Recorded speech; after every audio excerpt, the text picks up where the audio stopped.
How to add background in Figma. Hello and welcome back to our YouTube channel How to Tutorials. In today's video, I'm going to show you how you can add background in Figma.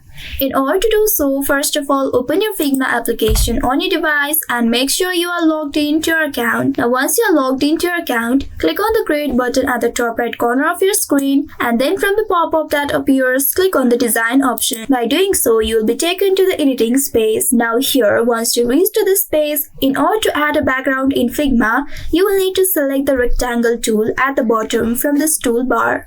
Once you locate it, simply click on it, and now you will need to draw a rectangle that covers your entire frame or this canvas. Simply go to the corner and there, click on it. Now you will need to hold and drag the plus button until you locate to the next end at the very bottom. Once you reach there, you can now remove your cursor. By doing so, you will be able to create a rectangle that covers your entire frame. Once after doing this, now you will need to right click on this rectangle and then a pop-up menu will appear here. Now here you will need to select send to back option. Simply click on it and this will move the rectangle to the back. Now we can change the rectangle's color or apply an image here. If you would like to add color, you may simply go to the right section. Here find this fill option and then click on this little square, and then here from the slider choose the color that you would like to select. After that, click on the color that is generated. By doing so, you will see the background has been filled with the color. So this is how you can add background in Figma. I hope this tutorial was helpful. If yes, don't forget to like, share and subscribe to our channel. Also hit that bell icon to never miss any updates from us. Thank you for watching.